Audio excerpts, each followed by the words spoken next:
In this video, I'm going to be talking about the thing that we should be talking about, but rarely do. Roll titles.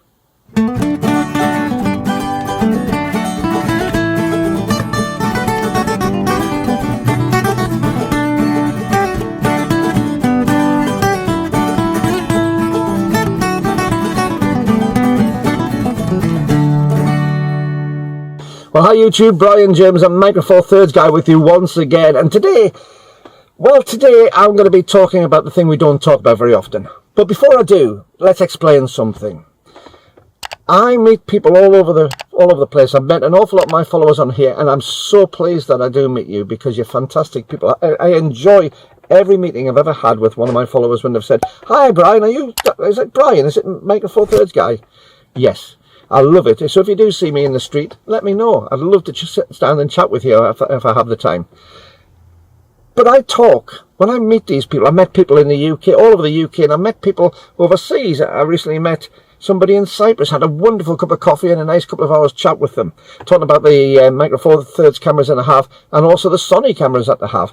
And it was a good conversation. It was really enjoyable.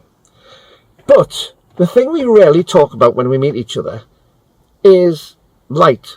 We talk about cameras, we talk about the equipment that we buy, we talk about the difference between the Sony and the Micro Four Thirds, the Olympus or the Lumix. We talk about the difference between full frame aps-c and Micro Four Thirds, and we talk about all those sort of things, whether something's got star autofocus, or whether we're buying a lens, what sort of speed it is, if you can get a really fast lens, what if it's got constant aperture, all those sort of things we talk about. We are passionate about it, and that's great because the equipment is essential to be able to capture the light. But it's the light which is the important thing. We so rarely talk about it. I can't remember the last time I had a conversation with one of my YouTube followers about light. And this doesn't matter if it's Micro Four Thirds, or it doesn't matter if it's full frame or medium format or aps-c or 1-inch sensor, anything. We don't talk about the light. We all instinctively have an idea about the light, but we don't talk about how we achieve that. It's one of those little mysteries that we go into.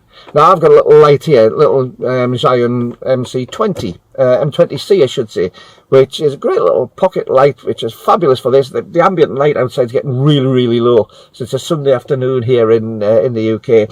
And, well, it's cloudy outside and it's getting a bit dark in here. So I've got a little light on here on minimum power. So if it gets bright, it means it's getting darker outside. But the quality of the light that we get and the quality of the light that we use is the thing which actually makes the shot. It's those photons which bounce off the object. That light's over there, just out of arm's reach, probably about a meter away, and the light is pouring photons onto me and onto everything around me, and those photons are reflecting off me into the lens and hitting the sensor, and that sensor is picking up those photons and it's converting them into an image electronically, and then maybe in a different way down onto paper or some other format later on. But it's taken those photons and it's taken the quality of those photons, whether it's the luminance or the chrominance, whether it's the brightness or the colors, and it's recording them. And that's what photography is about. No more, no less.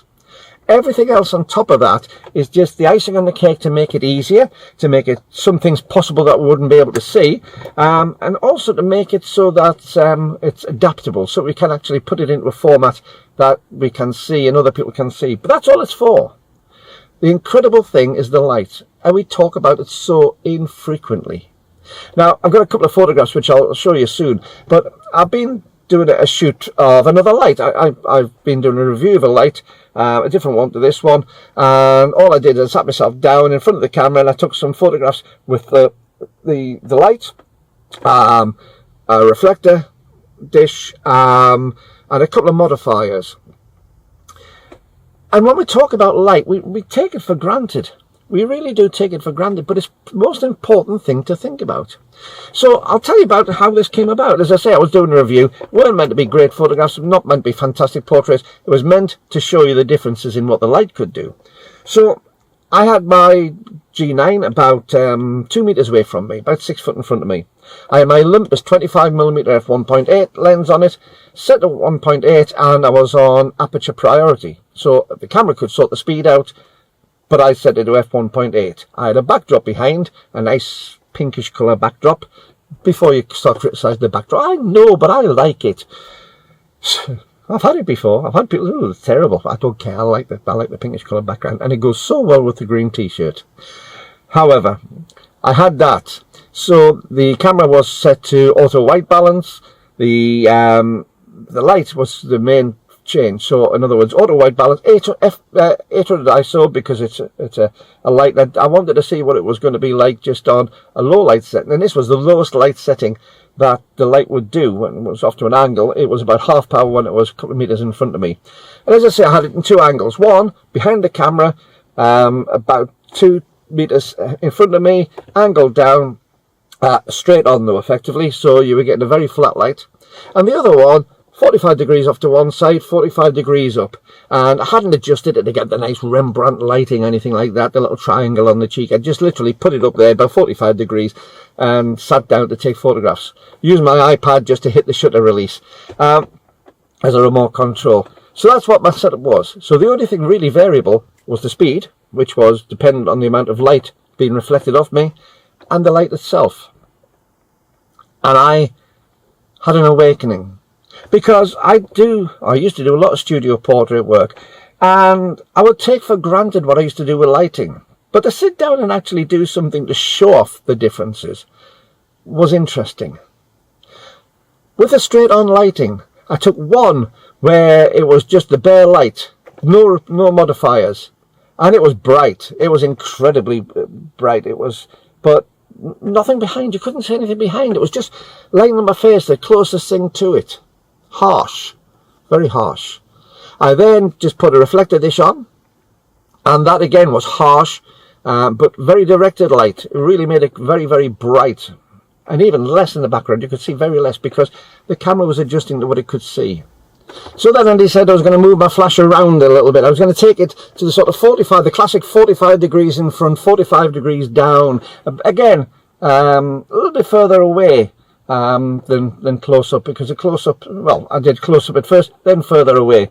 And it was interesting to see the difference. I'll put the photographs at the end and stick some notices onto them. But it was interesting to see what happens to the light. The way that you get hard and soft light just by moving the position of the light, just by bringing it further or closer away, making the effective light smaller or bigger, because of course as you get closer the light gets bigger. You get that wrap around of the light, and when it starts to fill in the little shadows, all the little bits underneath my eyes and my double chin, which is very prominent on some shots and almost missing on others, the quality of what it can actually do, whether you can see the background, how much of that light spills around you and fills up the background, and how much of it is lost. Remember, of course, we've got you know, the inverse square law. If I've got the light, sorry about the shadow because it's over there and I use my left hand a lot. We have the inverse square law. So if the light is particularly close to me and I get a reading when it's, say, just a foot away from my face, or 2 foot away from my face, if the background is 6 or 7 feet away, it falls off exponentially. So as doubling the distance behind is 4 times less light. It goes down to a quarter of its power. And all those things come into play. Depends on what the light quality is like, the power of the light, and how big that light appears, whether you're using a deflector or a diffractor, or whether you're using the reflector. Whatever you're doing with that, whatever you're doing with the light will change its qualities. And we talk about it so little. So the next time you get into a good conversation with a photographer, instead of talking about whether your camera's got the latest whiz-bang gadget on it, talk about the last photograph you took. Talk about the last photograph that you saw with really good light that you took and how you interpreted that light. It makes a big difference. Now, one of the things I've been talking about recently is that fabulous 150 to 600 Olympus lens, a super long reach lens, which gives an equivalent, although I don't talk about equivalents, it gives an equivalent to 1200mm on if it was a full frame. Real long reach. But if you're taking a bird on that super long lens, it doesn't matter whether you've got the equipment or not. A good photograph, say of a bird, will still have the light. The photographer will still use the light and how it hits that object, whether it's close by or whether it's a distance away. A good photographer will make a fantastic image by the way that the light hits that bird. What time of day was it taken? Was it taken during the golden hour, the blue hour? Was it taken just at the height of midday where you've got this harsh sun? Was it taken in the evening when you got a low sun and lots of shadows? All these things come into what makes a good photograph. And whether you're using a wide-angle lens to get a landscape, or if you're using a super telephoto lens to get a bird at a distance, light and light quality is still much more important than the camera and the equipment. Yeah, the camera and the equipment will let you have that reach, but without that light quality being good on your subject, it's still a poor photograph. So let's talk more about light. Let's talk more about quality of light. Let's talk more about how we interpret that light, those photons bouncing from the subject and into the little sensor there. Because to me, it's the most important thing in photography. Let me know what you think. Let me know if you think it's important or not. I personally do. I personally think that if we spent more time considering it, we would spend more time getting great photographs. However, till next time, these wonderful people are my Patreon patrons, who I mention regularly because they're fabulous people. They keep my channel going. And if you'd like to be one of those fabulous people, there's a little link to my Patreon page in the description below. If you don't want to take out a patronage to the channel, there's also down below in the same details, the same comments bit, there is also a PayPal link if you just like to buy me a one-off cup of coffee. And if you want to do it through Super Thanks, there's a Super Thanks button below as well, which you can do the same thing. And for all the people who do support this channel, thank you so much. It's appreciated. Anyhow, drop me a comment below. Let me know about your thoughts on light and how important light is. It's really good to see your comments. But till the next time, keep taking your camera out, keep on taking your photographs, and keep on looking at that light. And when you get those great photographs with that great light, spend ages enjoying what you've done, having a look at them. Bye-bye.